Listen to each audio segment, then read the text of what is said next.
In today's video, we see Terrence Howard explain how Robert Downey Jr. backstabbed him. When you speak against the established norm, you get pushed outside. You don't get funding anymore. Well, I think part of the problem is also that when someone defines someone as one particular occupation, and for you, you're a very talented actor. So you're a very talented actor, my opinion. And Thank you. So people think of you in that way, and so there's no way he's awesome at something else too. Yeah, well, a lot of that happened, like you said, the guy that interviewed you for Rolling Stone. Yeah, Eric. I invited him into my home for 2 days, and I walked him through all of these things, but he had an agenda at Rolling Stone. They didn't say Terrence Howard has discovered this, that, and the other. They said Terrence Howard, a very dangerous mind. So you put that kind of... Did they mean that in a complimentary way? I didn't read the article, so I can't tell you. It wasn't taken in a complimentary way. So they thought you were crazy. They took it as crazy. Right. And he tells you that I had something serious, but to everyone else, I want to take you guys to something where, remember Nikola Tesla said if mankind understood the magnificence of the numbers 3, 6, and 9, he would have the keys to the secrets of the universe. If you will go to the linchpins bonding. Can I bring you back to the Rolling Stone thing though, because you kind of abandoned it? I think. No, I'm going to show you. Okay. I'll show you on an agenda. that. They had an agenda. Yeah. Because remember, at the same time, they were calling me a wife beater and all of those things. And then I put out the video showing what that same woman that had painted in a black eye, those pictures weren't made at the police station or at the hospital. She took those pictures herself, and she was blackmailing me for years because I had when we met,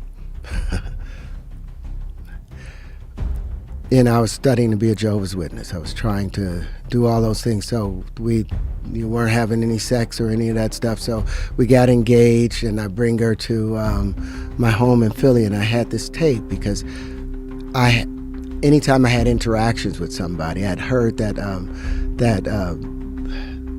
Louis Armstrong recorded everything around him. Same thing with Marlon Brando. I recorded all his interactions with people.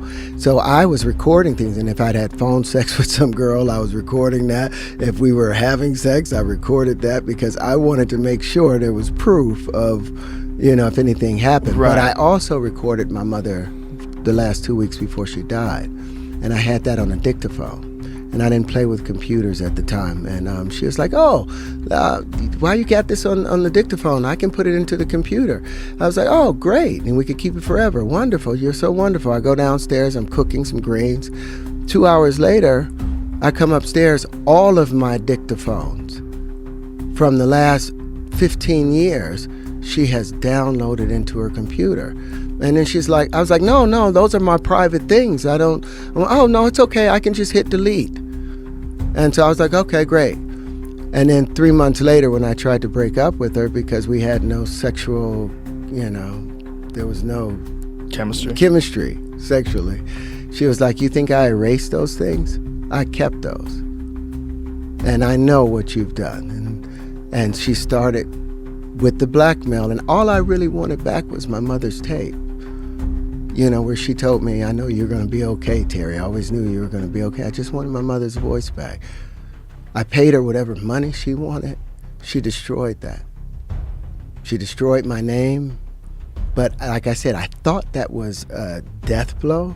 But that's what took me back when I had nothing.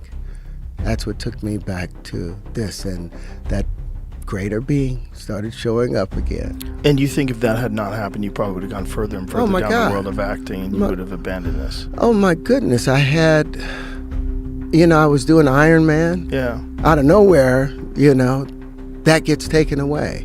We did a 3-picture deal with Marvel, a 3-picture deal, $4.5 million for the first one, $7.5 to $8 million for the second one, $12 million for the third. We signed it.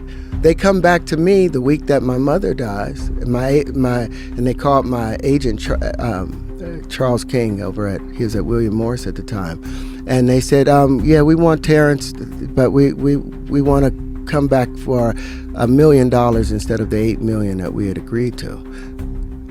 And my agent had an emotional reaction to a business decision, and he said, F you, and hung up the phone. Well, immediately they go to Don Cheeto. But instead of just doing that, they had to spin, he was terrible on set and all of these things, and went through all this stuff. And I'm calling Robert Downey Jr. I'm calling him because when I was doing the Brave one with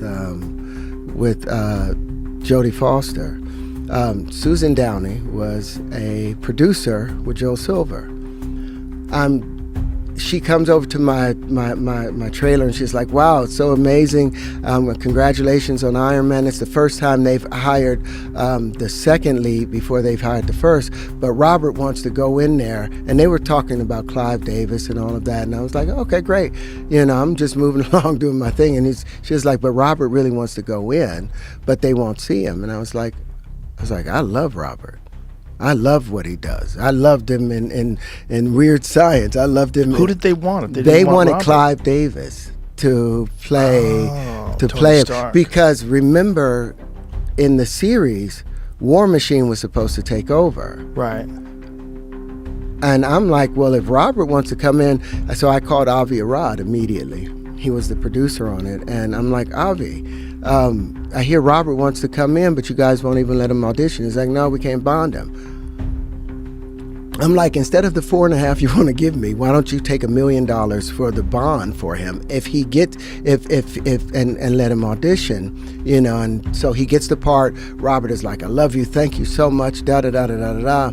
Well, when this other thing happened, I'm calling Robert, and he's doing Sherlock Holmes. I called him 27 times. And I'm like, and leave a message. I'm calling his assistant. I'm like, I need the help I gave you. I didn't hear from him until 3 years later. I bumped into him at Brian Grazier's wedding. And then, but at that time I'd had Empire or whatever, and I came back, and he was like, oh, but everything worked out for you. And, that broke me a little bit, but I know how hard Robert had it. Coming out of jail. Coming out of that jail. Was Terrence Howard backstabbed, you decide?